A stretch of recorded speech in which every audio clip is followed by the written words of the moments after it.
Bonjour Thomas. Bonjour Alexandra. Et bonjour Sylvie. Bonjour Alexandra. On vous retrouve pour ce troisième et dernier volet de notre feuilleton sur le fond photographique du Palais Princier. Nous avons avec nous de très beaux clichés. On passe à présent donc à la photographie moderne. On va le voir avec de très grands photographes bien connus du grand public. Mais d'abord, on débute avec des clichés de 1930. Et là, ce sont des négatifs, c'est ça? C'est ça. Ce sont des négatifs 24-36 réalisés par le photographe Paul Almasy.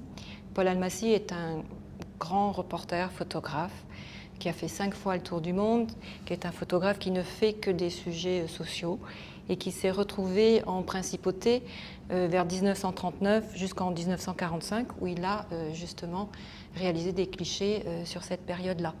Donc ici, nous avons des négatifs et les petits contacts avec derrière chaque contact une légende du photographe. Et ça représente donc ce qui s'est passé durant la guerre et au moment de la libération. Et au moment de la libération. Et là, on voit que le photographe s'est débarrassé d'un équipement lourd, puisqu'on est sur des négatifs qui... Tout à fait, des négatifs 135 qui sont des négatifs souples. Hein. Voilà. On a abandonné les plaques de verre, abandonné le négatif papier, et là on est parti sur des négatifs souples. Le négatif souple a été mis en place par Kodak. Et justement, on parle des négatifs, mais qu'en est-il des appareils photo? À quoi est-ce qu'ils ressemblent à cette période-là? Alors les appareils photo évoluent également avec le format, deviennent beaucoup plus petits. Et Paul Almasy utilisait un Leica. Le Leica est apparu vers 1914 et il a évolué. Leica, ça veut dire lens et caméra. C'est un raccourci de Leica. Et donc, c'est un tout petit boîtier et les photographes adorent ce format parce qu'on peut aller partout. Surtout les photoreporters Voilà. comme lui. Lui, il a fait 5 fois le tour du monde et tous ses négatifs sont à Berlin, chez AKG, tous les négatifs noirs et blancs. Et nous à la chance d'avoir ce qui concerne Monaco. Tout à fait, tout ce qui concerne Monaco durant la guerre et un peu avant et la libération. Ça, Thomas, c'est indispensable pour vous, ce genre de clichés dans vos archives? C'est forcément effectivement un témoignage de premier ordre, d'autant que ça complète le fond de taille qui, pour la période de la guerre et de la libération, a été donné à la mairie de Monaco, au fond régional. Donc ce que nous n'avons pas, j'allais dire malheureusement, mais tant mieux pour la mairie de Monaco, pour les deux tailles, nous l'avons grâce à Paul Almasy. Oui, tout à fait. Et là, nous avons un autre style de cliché, un autre registre. On passe au cliché Harcourt bien connu. Tout à fait. Et donc même le prince régnier a eu le droit oui, à son portrait. Il est allé plusieurs fois.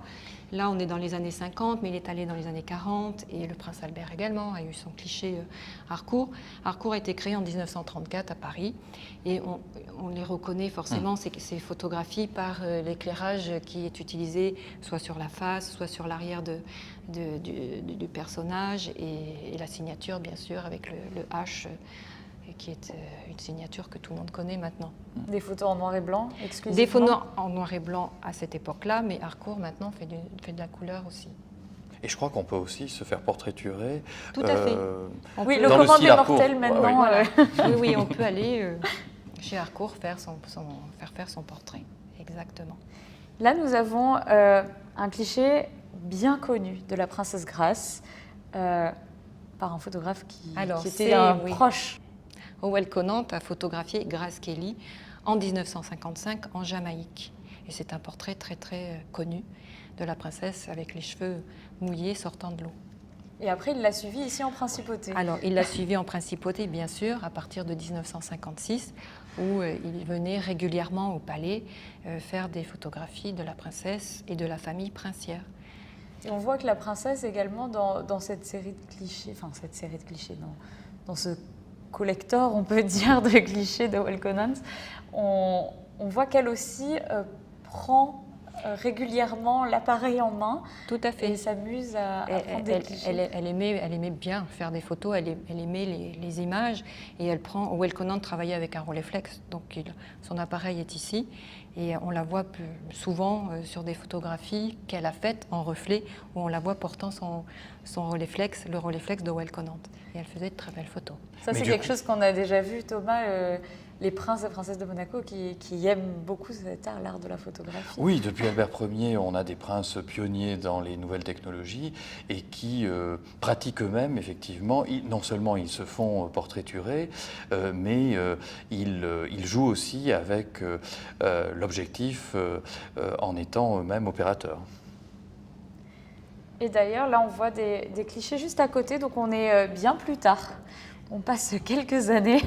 On passe quelques années, mais on est en 1900. Enfin, ça, c'est des photographies de Georges Lukomsky, qui est un photographe qui est toujours vivant et qui a réalisé des photographies de la famille princière très proches durant 40 ans. Il est arrivé au palais en 1957 et il ne l'a plus quitté jusqu'à sa retraite.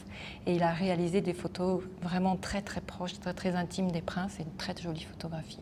Voilà. Et il est au départ, il prend c'est le première leçon de photographie, puisqu'il n'a pas de formation dans cet art, auprès de Howell Conant. Voilà. Howell Conant il y a une filiation. Voilà, il y a une filiation entre les deux photographes. Voilà. Il lui apprend la photographie, puis après Howell Conant devient son assistant. Donc là, on a 40 ans, il y a 40 ans d'histoire aussi de la famille princière. Voilà. C'est encore un fonds très important pour les archives.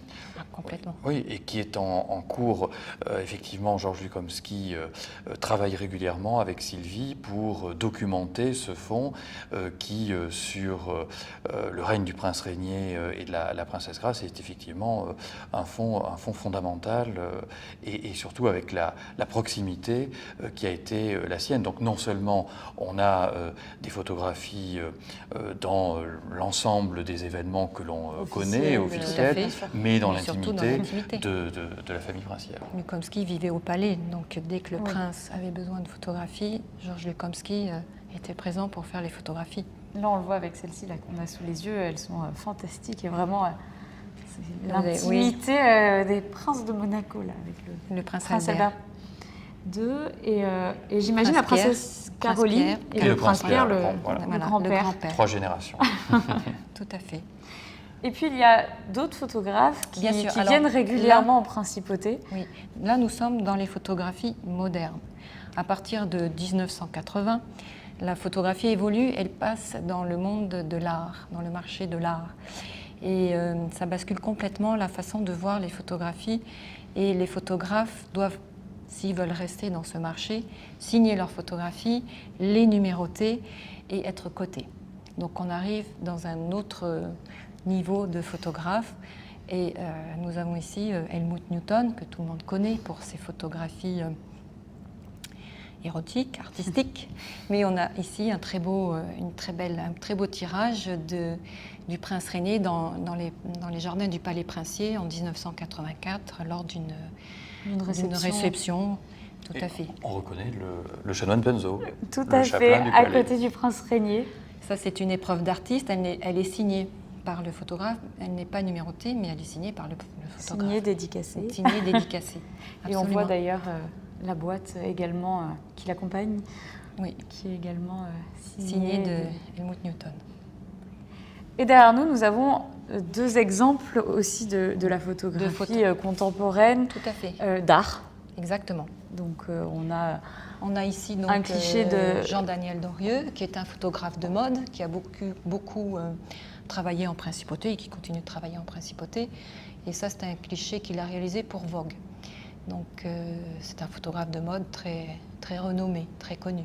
On voit souvent dans les magazines de mode, justement, que la principauté inspire quand même régulièrement. Alors, je ne veux pas m'avancer, mais je pense qu'Helmut Newton a quand même donné le pas.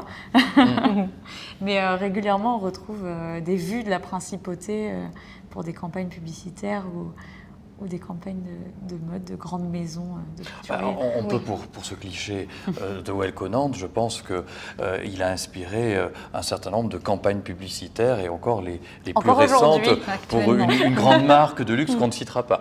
Tout à fait. Et derrière nous, nous avons le portrait également de la princesse Charlène. Donc on voit que cette tradition des portraits continue en principauté avec ce très très beau cliché de la princesse. Voilà, réalisé par Vanessa Vancichevitz et qui a été réalisé en 2014 et qui est une épreuve signée et numérotée. Donc ça, c'est une œuvre d'art. Merci beaucoup pour ce tour d'horizon qui montre la richesse des archives du fonds photographique. Là, on espère en avoir montré quelques beaux exemplaires lors de ces 3 émissions. Merci Alexandra. Merci Alexandra. Et à très bientôt Thomas. À bientôt.